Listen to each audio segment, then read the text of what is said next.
All right, we have sound and audio. Almost had a little bit of a false start there, but got everything worked out, sorted. So, welcome. This is Crucible Tarot. Thanks so much for joining for today. We're going to be reading for the sign of Sagittarius, Sun, Moon, and Rising for the month of August 2026. It's just really the message that needs to come through at this particular moment in time. And this is the one that I guess will kind of usher in the autumn season as we finally see that some of the leaves are beginning to fall off of the trees and weather is finally beginning to rain again after a long period and absence of that. We're finally getting into the change that we need to see. And for this, I guess we're seeing a little bit of that in your reading yourself. So, yeah, if you're a Sagittarius, Sun, Moon, or Rising, we're going to be able to see what's in store for you for this particular period. Now, order of the day is, as always, if you like what you see here, please be sure to give a like, share, subscribe, ding the notification bell so that you don't miss any future episodes. And additionally, feel free to support the channel in whichever way you see fit, whether that's monetarily or just through cheerleading on the YouTube. That's it. That said, we're going to go straight into the reading. We are now entering August for Sagittarius.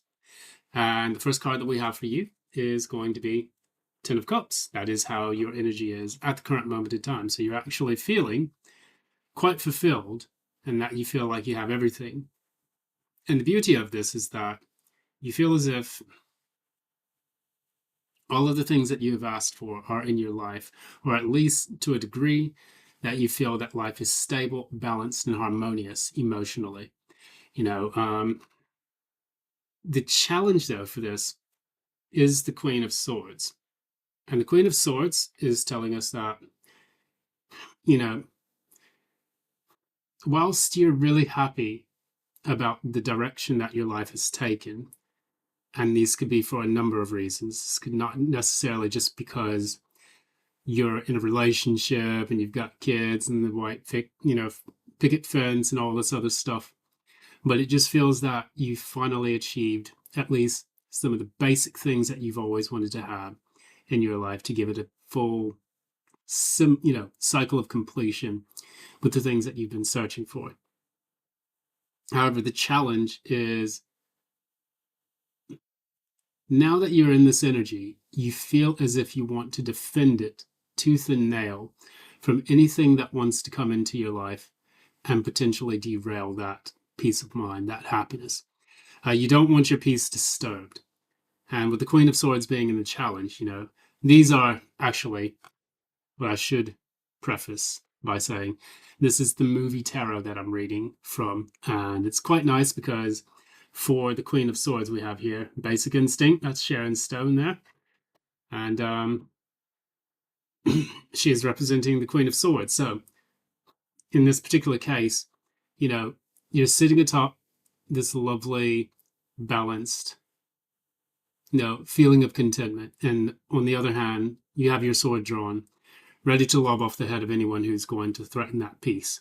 And this feels as if it's been a repeat situation in your life where you have had to defend your happiness and freedom by getting rid of the dross, the human dross that's encroached upon your happiness, whether this was unscrupulous friends, people who were not who they said they were going to be or who they said they were.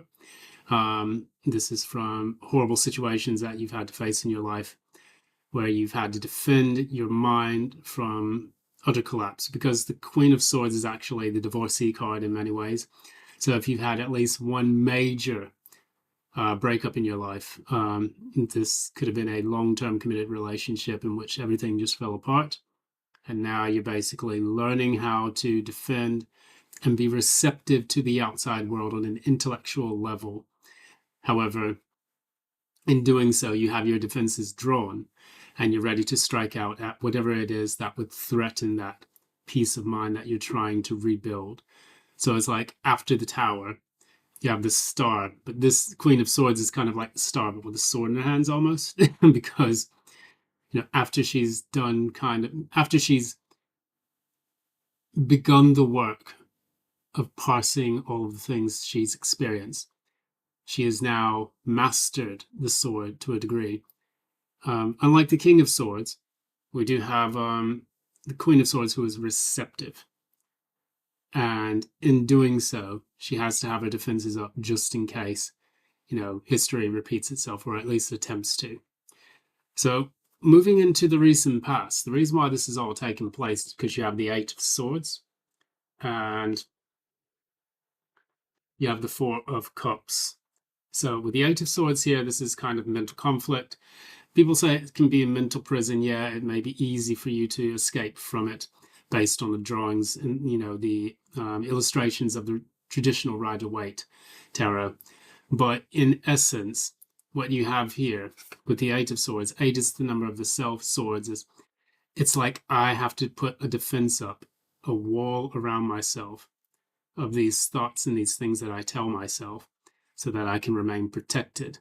In the past, I did not feel that way. I felt vulnerable.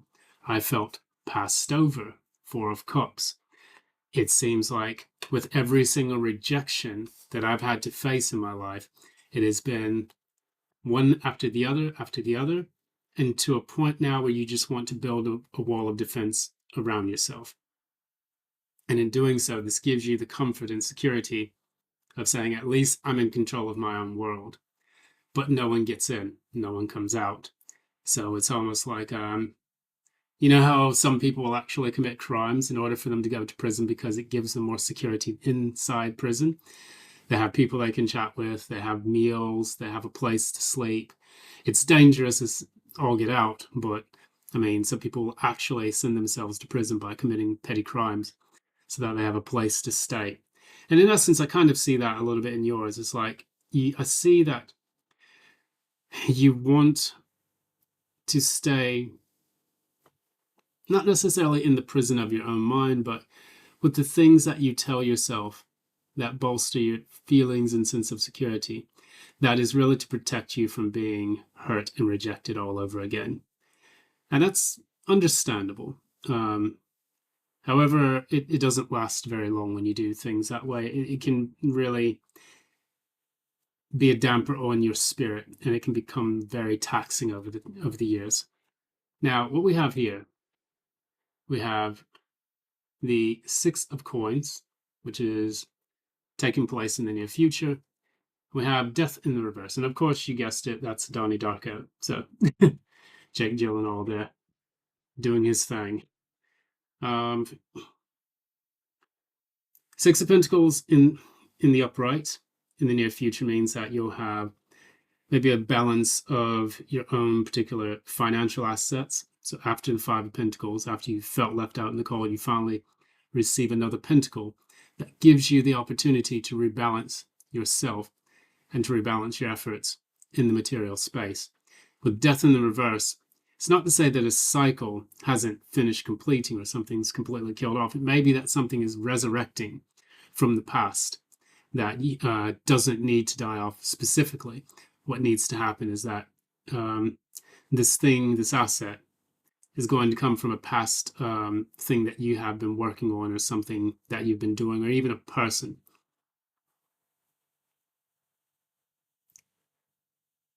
It's almost as if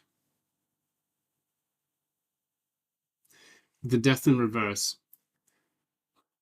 it's like you're leaving, you don't want something to end.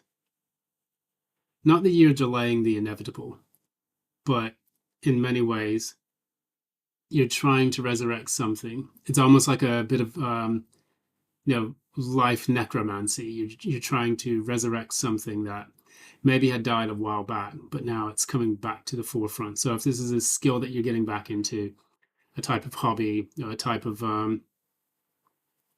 talent that you possess, then maybe this is the one that you are going to be tapping into. I'll pull another card quickly just to make sure that I'm giving this. Okay. And clarify, definitely reverse. Okay. So clarifying this, we have two people. We have two in the reverse. You have the Hierophant.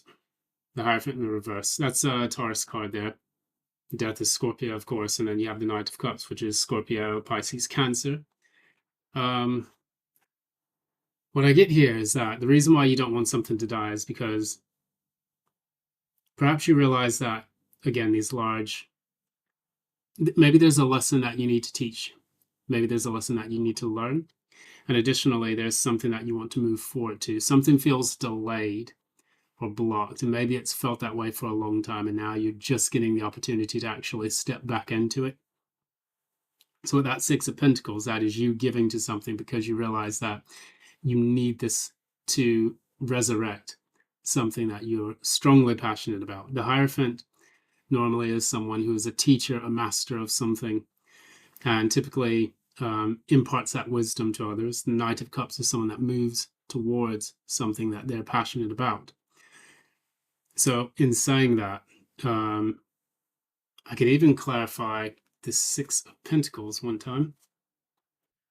Clarify these Six of Pentacles. Okay. This card's been coming out quite a bit, actually. Five of Wands. So competition, putting yourself out there, getting back into the thick of it. So you're going to be giving to something that, you know, you can feel a little bit competitive about, something where you get a chance to argue points or to, you know, mentally spar with other people. And maybe that's going to help you to kind of boost your own standing in the world. So I see almost like an energy of debate, something that you didn't want to let go of in the, you know, in the past, but, you know, life just kind of got in the way. And seeing as now you have the opportunity to actually give to this again, you're going to put your effort and energy into this. I mean, in my personal life, I've done this channel, and there have been multiple times where I've needed to stop because either I was going through a bit of a chaotic period in time in my life. There could have been also, you know, moving to a new place, moving to a new neighborhood, moving to a new city even, and just having to deal with the, you know, the madness of that Uranus and Taurus transit. That was one of the biggest kind of eye-opening situations I've had in my life in quite some time. And for me, it was a very taxing year. I mean, that was from 2022 to like 2025. It was just a shit show. But thankfully, that period is largely behind us. And we can move on to the next phase where Uranus and Gemini is coming into the fore. And that helps us to kind of get our ideas out there now that we have a settled amount of work and things that we can do on our own. We're able to now focus on ourselves. So that's kind of like what I kind of get this energy from, because in the past it's like you wanted to feel secure. You've kind of gone through like a bit of a trauma response based on the fact that, you know, you felt like this Five of Pentacles, Four of Cups, Eight of Swords kind of energy, just feeling left out in the cold. Now you feel like you're ready to give back to this again. Moving onward, in your subconscious mind, you have King of Coins. Of course, you know who this character is. That is Charlie from the Charlie and the Chocolate Factory movie. And then you have Emily here, who's the Queen of Cups. So with these two, King of Coins, Queen of Cups, there's a balance between the physical world and the spiritual world, the physical body and the emotional space. That is what you want to have. You want a merger and a marriage between these two forces. And don't they look very nice with their red on right now? The red is the symbol of power and authority. So with her red shirt and his red cap, they're both saying, like, you want to be in a position of power. And you also want to really, I would say, demonstrate both aspects of yourself. You want to be a powerful person who's kind of like a magnet or a mogul, and whatever skill and craft that you've got, because that's what Charlie was. He was the king of the chocolates and all the other stuff that he was making, all the candies he was making, the sweets. But Emily, excuse me, her big story was being very sweet, being very creative, being very nurturing in many, in many senses. I have not seen the movie, so I can't really comment on Emily that much, but maybe I should give it a go. But I see here you have one scene which has clear indications of daylight, and with all those the lollipops around him, it's almost like sunflowers. So you get almost like a lot of solar energy here. Of course, here you have the nighttime, so it's the nurturing aspect of her having her coffee in hand and nurturing herself. So it's the conscious and the subconscious mind. That is what you're finally trying to marry together. So that way the two of them work in concert with one another and they're finally able to individuate yourself, using the old Jungian principles and concepts to no longer be in this position where you feel only one side of yourself is being nurtured, or that you're not getting any emotional fulfillment, but you may be making some coin, or maybe you're just destitute financially, but then you're actually going out and exploring things that you find make you very happy. So now that these two things are being brought back together in your subconscious mind, that is precisely what you're trying to do. In the conscious mind, there's some very interesting cards that have come out. You had the Three of Swords. And with the Three of Swords, that talks about heartbreak, of course, talks about betrayal, things of that nature. And the reason for this is the Three of Wands. The Three of Wands talks a lot about waiting for your ships to come in and allowing yourself to actually receive something that you feel is due to you. And because the person in the traditional Rider-Waite is looking out in the distance for the ships that he has already commissioned to deliver something to him. That is precisely, you feel as if for many years that has been withheld from you. And this is clarifying the Three of Wands. The thing that you've been waiting for is the Four of Wands: stability, peace, a celebration, engagement, even if this was related to like a love relationship. You are, in essence, like, say, for example, we did talk about love in this, even though I find love gives me a little bit of the ick these days. It's like you're waiting for that right person to come in.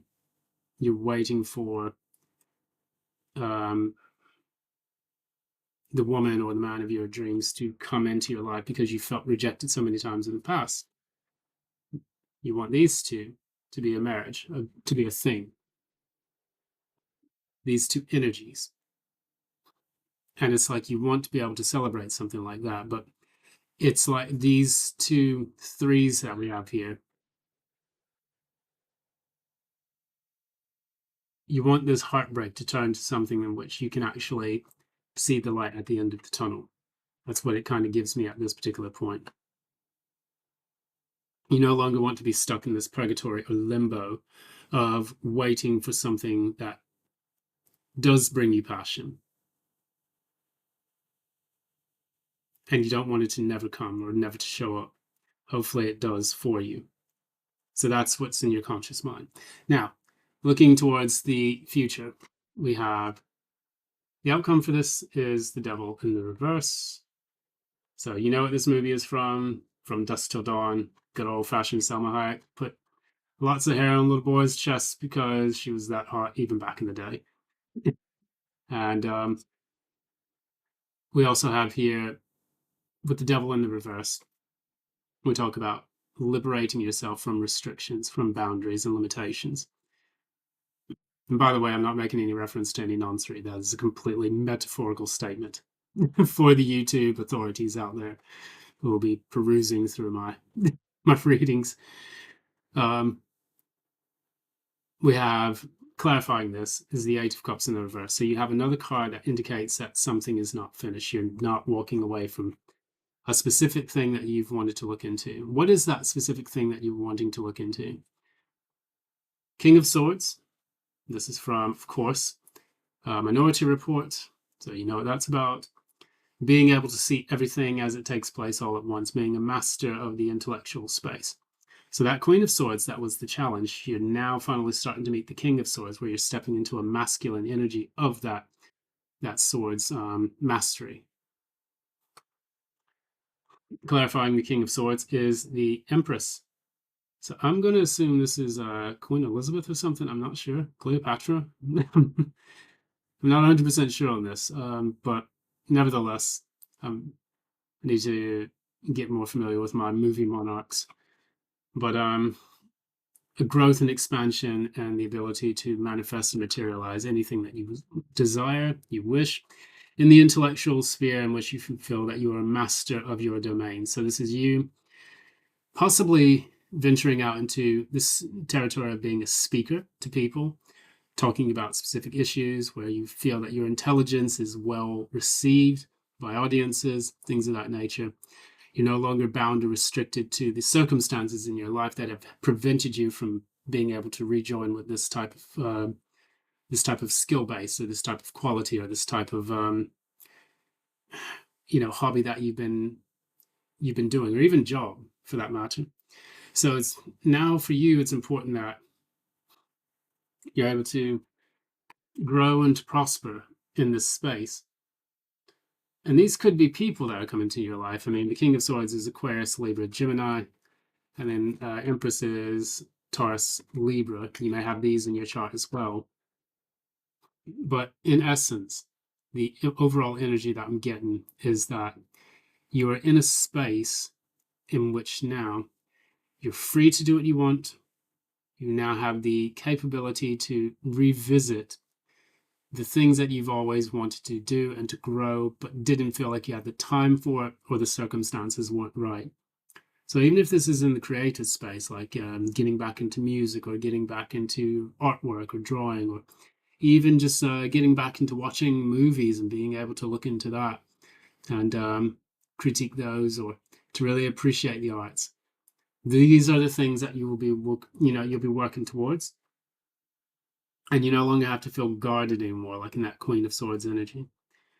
You can now go from the 10 of Cups in which you were in your current energy, and now move into an energy that's quite masculine, that allows for you to take that 10 of Cups and then start emanating that through the Empress energy and the King of Swords energy. So it's now no longer just keeping it to yourself, defending it with that sword in your hand, but it's now taking the sword, wielding it into an empire and building something of lasting value. So with that Empress, I remember Taurus got the Emperor card as their outcome. That was Scarface. The Empress is coming out for the Sagittarius. So it's like being able to become a master of the domain, a ruler of a sort in the field in which you choose to engage upon or engage with. And so for the final card, looking into this from the Moonology Oracle deck, we have a win-win outcome is forecast. And this is the full moon in Libra. This is the culmination of energy that reinstates balance in your life, and where things feel like you're able to work, you're able to play, you're able to intellectualize, you're able to have fun. These balances are coming back to the forefront of your life, which I think is going to be phenomenal. And again, looking at it consciously, you know that you are moving into better waters. You're going away from this Three of Swords into this Three of Wands, from heartbreak to passion. And this is going to help sustain you for the remainder of the period. So that's going to be it. Thank you so much. This has been Crucible Tarot. Love to see the cards that have come out for you, Sagittarius, Sun, Moon, and Ascendant. Please support the channel by liking, sharing, subscribing, dinging the notification bell, chucking a few quid my way if you want. Other than that, I appreciate you just being here. And with that said, I'm going to leave it. Thank you again. Until next time, VIAM, GEVURAH, AMBULO. And you know what that means. Until next time. Bye now.